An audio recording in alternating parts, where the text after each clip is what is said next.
Hey guys, how's it going? Hope you're good. Today we're going to be taking a look at the Oculus Quest, a VR headset that I've had for a couple of months now, and this is basically going to be my review of the Quest, what I thought of it, how it works, if I think it's worth buying, exactly what you can do with the headset, whether it's the experience I expected it to be, whether it's better or worse. So we're going to go into every aspect of the Oculus Quest. If you're thinking about getting the Quest, then this will be a good video to watch because I'm going to keep it fairly basic. I'm going to keep all the kind of lingo to a minimum. So the Oculus Quest is Oculus's main VR headset. It was released last year, just over a year ago actually, and it was the first 6 degrees of freedom full VR headset that does not require any wires. It's fully wireless. You don't need to connect it to a PC or a gaming console, which is what we've had to do with previous headsets. Basically a games console, because that's mostly what people use it for. Most people use it for games. There are other experiences and other things you can do with the headset.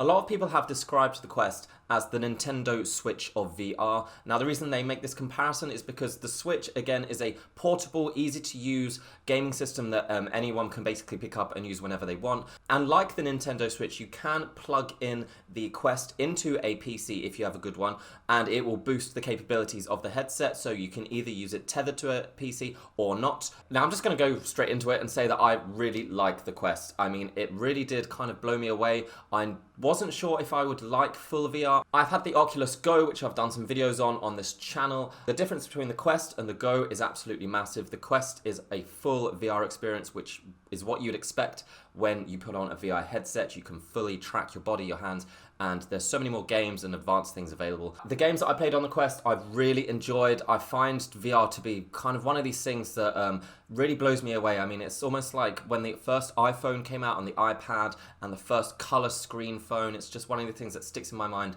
as like a big leap and something that I really must have.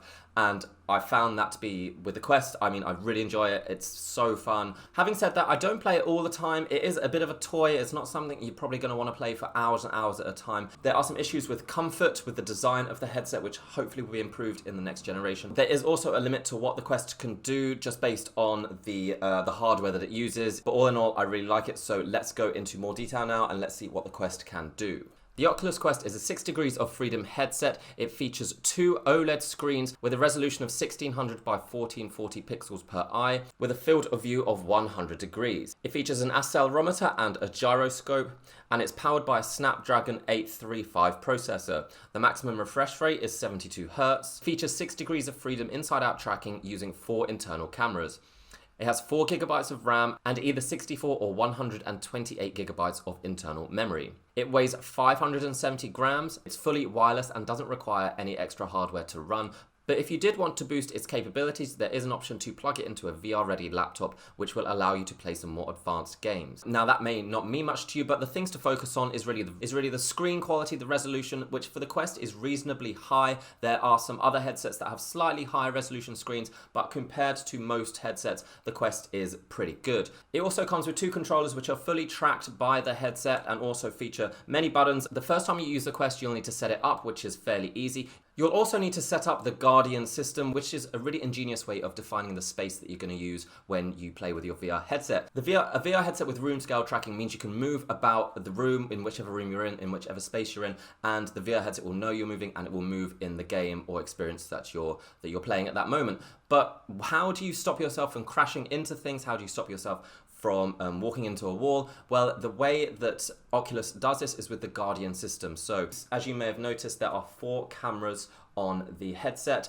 The Guardian system basically uses these cameras to show you the outside world. You then use your controllers to draw a space, which basically it tells the headset where the playing space is. And if you ever go near this imaginary border, which is saved in the headset, it will alert you. It will show you in the headset space that you're approaching the edge of your defined area. It will also alert you if there's any objects in the way, so it will tell you to move something because you're probably going to crash into it. I've never crashed into anything. I've never bumped into anything. It works really well. You will need a certain amount of space to get the most out of this VR headset. And when you draw your play space, it does recommend 2 meters by 2 meters as a minimum. You can have less than that, but then that just restricts some games. It means you may not be able to get the full experience. I found in this room that I'm in now is just about enough space. I also have a living room which has has more space, which if I wanted to play a game that requires more space, then I'd go in there. But you do need at least a couple of meters of completely clear, free space to be able to play it. The more, the better. Literally, like, the more empty space you have, the better the experience is going to be. You can also decide to play standing up or sitting down. Again, this will depend on what game you're playing. Some games are better off sitting down, especially if you have like a spinny chair, like the one I'm on now, that can spin around. That is a good option for the Quest. Some games you don't need to walk around. In some games you really don't need to walk around, and it is more comfortable just to be sitting down. Now let's take a look at the games that I've been playing, the experiences that I've had with the Quest, and we can go into what I think. So the most popular games for the Quest, which may be the reason you are buying it or interested in buying it, is games like Beat Saber, games like Vader Immortal, games like Super Hot. These are the most popular games for the Quest, and they're the ones that are basically going to be recommended to you as soon as you start up the system. In fact, the Quest comes with a few demos. It comes with a demo of Beat Saber and Super Hot, which are two of the most popular games, so I recommend you start those straight away.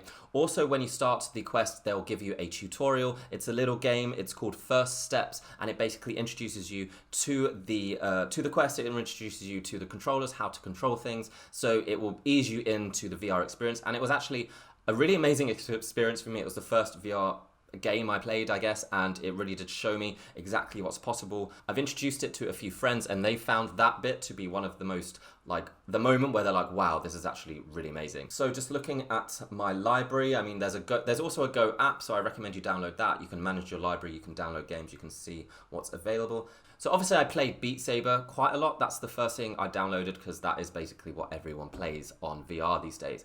It is actually really good. It's the most addictive game I've played on the Quest. It's the game I played the most. It is super fun. If you get into it, then it can be quite addictive. You can end up playing for hours.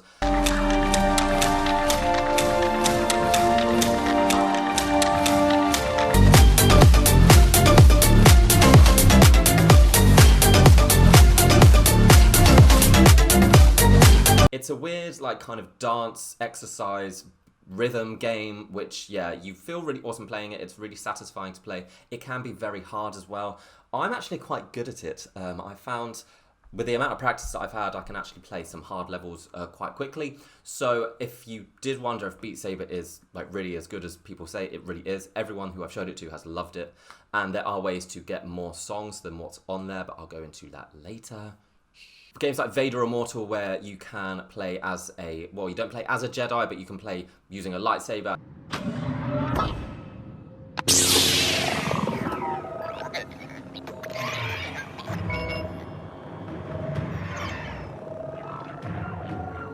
I mean, this is something that kids have dreamed of since Star Wars came out. Kids and adults actually have dreamed of being able to use a lightsaber and what that experience would be like. The game Vader Immortal pretty much puts you in the Star Wars universe, and it's very convincing. It's story driven. The story is actually quite good. It does come in 3 parts, so you do have to download 3 separate things, buy 3 separate games. But I loved it. It really did take me into that world, and just being able to use a lightsaber like a lightsaber, it was amazing. Fully recommend that.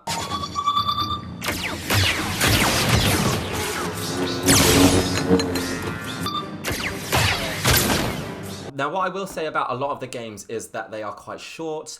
They are not full, like, games, you know, like Grand Theft Auto and Skyrim and these massive games like Uncharted and stuff. You're not going to get games like that on the Quest. They are rather short experiences. I mean, the maximum I've played all at once is probably 2 hours, and then it just becomes a little bit uncomfortable. You're not going to be playing a VR headset for 8 hours at a time. Even every day would be a bit much. These are not really long games that you have on the like on the PS4, on the Xbox.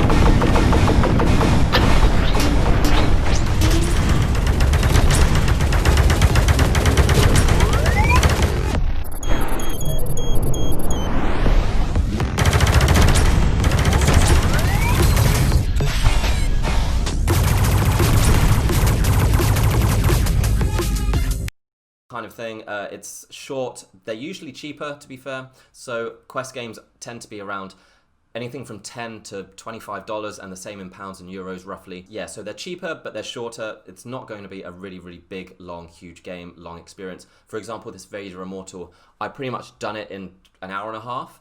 And there's 2 extra ones, so there's probably 3 games altogether. So you're probably going to get about 7 hours or so. A lot of games are quite action-based, as you would imagine, because you want moving around. That's the point of a VR headset. You're doing a lot of movement. So a lot of games are quite sporty or quite, they encourage you to move around. They encourage you to interact with the environment. I recommend always checking the reviews. So always look at the ones that have got a lot of reviews and see how positive they are, especially the most recent reviews. To be honest, the sheer number of games and experiences on the Quest is really impressive. The limitations of the Quest is that the hardware inside it isn't particularly advanced. I mentioned before it's powered by a Snapdragon 835 processor. Now that is a mobile processor that's generally used in mobile phones, and not even recent mobile phones. It's a couple of years old, this processor. So it's powered by something that's quite weak, to be honest. So the games are not going to be super high resolution, very visually appealing. They're going to be limited. That's also why it's compared to the Nintendo Switch, which is also powered by a mobile processor. But experiences and the fun that you can have on the Switch, I mean, it's one of the best-selling consoles of this generation. So many people love it. It's not always about the quality of the game, like as in the visual aspect. It's about the experience and what that can deliver. And I think the Quest more than delivers in experience, and you do have to sacrifice some visuals, but I think it's worth it. There's also a huge social aspect to the Quest. I mean, you connect via Facebook. They're obviously trying to make it a social experience, but there's many multiplayer games, many social games where you can work together. One of these is Star Trek Bridge Crew, which basically puts you on the bridge of a ship. They play it single player or with people around the world, just random multiplayers, and you all work together to each do a separate task and complete the mission. Now, I'm not personally a huge fan of the social aspect. I just find it a bit odd to be playing with like random people around the world, and it's just a bit weird to me, but some people love it. Using this example of Star Trek Bridge Crew, I actually prefer to play just the single player on my own, so you can play exactly the same missions but just do all of the stuff on your own, and I find that to be a really amazing experience. Again, puts you in the Star Trek world, something that only VR can really do. Course Ready for plotted. orders, charge. Aye, Aye,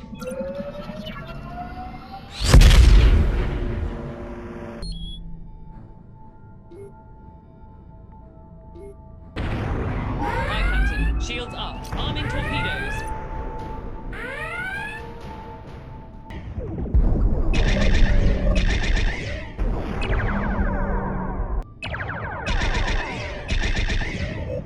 Shield strength at 50%.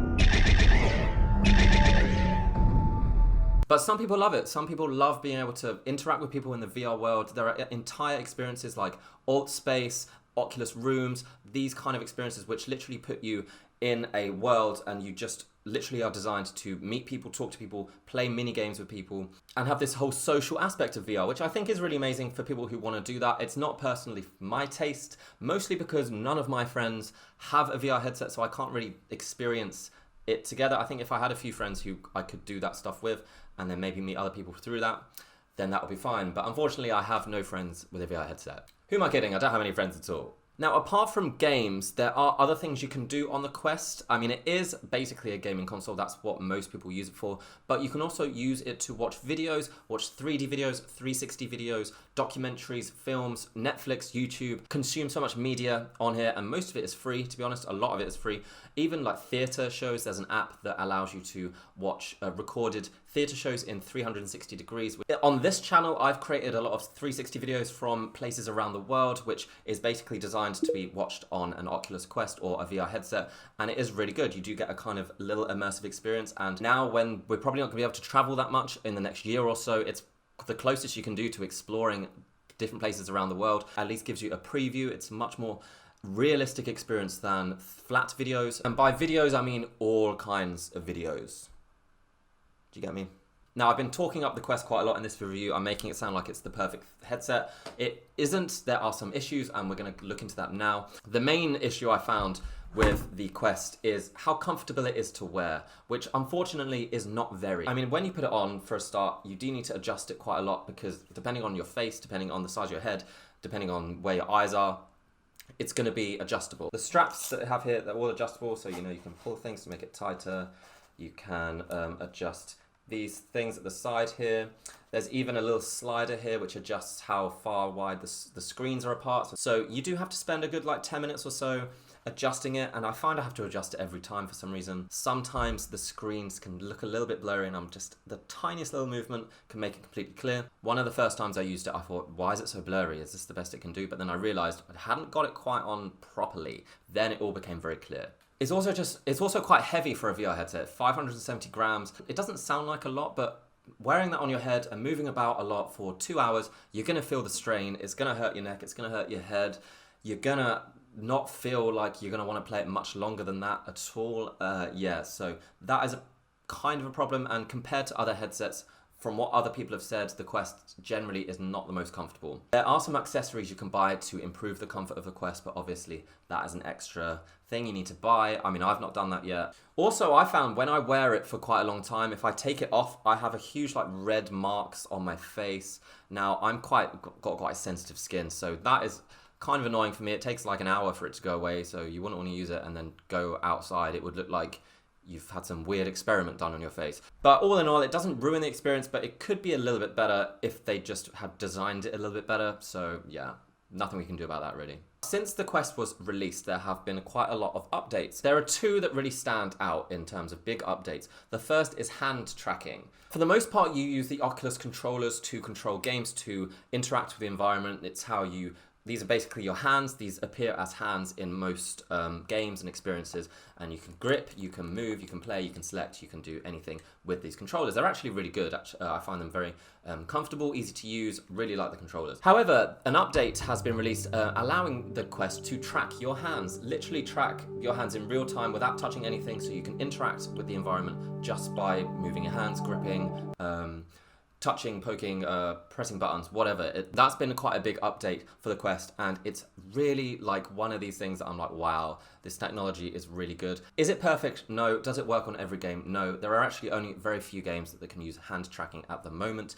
But when you try it, you'll be like, wow, this is pretty cool. It's kind of in beta mode, so it's not even finished yet. But the fact that they're doing things like this is really a step forward in terms of VR technology. Another big update for the Quest, and I just mentioned it, I think, earlier in this video, is called Oculus Link. Now, this is where you can attach the Quest to a PC-ready VR? VR-ready PC. The PC will then use its processing power to boost the capabilities, the graphic processing power, and increase the number of games you can play on the Quest. If you wanted to play things like the Half-Life game, Half-Life Alyx, that's probably the most popular VR game released, or the most hyped up one. You can't play that on the Quest just on its own, without the wire, but with Oculus Link, you can play that game on the Quest. It's basically just a cable. It's just a USB-C cable which you plug in to your laptop, to the headset, and it allows access, I think, to Steam VR games, which there's even a bigger library. There's also an unofficial app store called SideQuest that allows you to side-load games and experiences made by not approved developers. So basically anyone can make anything for SideQuest. It's basically unapproved, unofficial games and experiences. It basically just, as a program you download on your laptop and PC, you plug in the Quest and you just select which games and experiences you want. There are actually some really cool ones and some that use more advanced features than are allowed on the Oculus Store. For example, the hand tracking that I mentioned, a lot more games use hand tracking on SideQuest than they do in the official store. So I do really recommend checking out SideQuest just for those extra experiences. There are some really good ones here. They won't break your Quest. I mean, it's not like dangerous or anything. It's just things that are not officially approved. Some of them work well, some of them are really buggy and don't work so well. So guys, this has been a pretty long video. I'm pretty much done with my explanation of the Quest. Now, the question in the title of this video was, is the Oculus Quest worth it in 2020? The answer to that, I think, is yes. Now, there are two reasons for this, because firstly, this is still one of very few VR headsets that are completely wireless. There's only one other, I think, released recently, and it's not even designed for consumers, it's only designed for businesses. It's a year old, it's not going to be replaced yet, and apparently the next update to the Quest is coming next year, and it may not even be like a full update, it may just be quite an incremental one, or it may be even a like a starter version, so you know, like the Switch and the Switch Lite, it may be a light version. You are going to get a good few years out of this VR headset, and they've been updating it. Like I said, they had added hand tracking, they added the Oculus Link. It basically is Oculus's main product now. They've just dropped the Go, they're not interested in that. The Rift S doesn't have much support anymore. You are going to get a good few years out of it, and there's not really that much else on the market that beats it in terms of price, content, and ease of use. Those three things, the Quest does really well. I'm completely happy with it. I don't feel the need to upgrade, especially now that you can plug it into your laptop and boost it. The one issue with it is comfort. That is the thing that lets it down a little bit. It's something that I can get over. Having said that, it's pretty much out of stock everywhere. It's become super popular. I think Facebook have been very surprised of how popular the Quest is, especially now during lockdown. Not much to do, can't go out, can't get drunk, can't go on holiday. Let's all buy VR headsets. That's been the prevailing opinion. So yeah, if you can find the Quest, then do try and get it. I think it's really awesome. Let me know if you have any questions about the Oculus Quest. I do think I'm going to continue to make some content on the Quest, on VR in general. I know this channel is mostly about like 360 videos, 360 cameras. But I mean, the two kind of tie together. So if you're interested in seeing more VR content, maybe playing some games, maybe just exploring the features of different VR headsets, let me know and I will get some more, and I will give you more stuff, give you more VR-based content on this channel. Yeah, I will see you next time. Bye.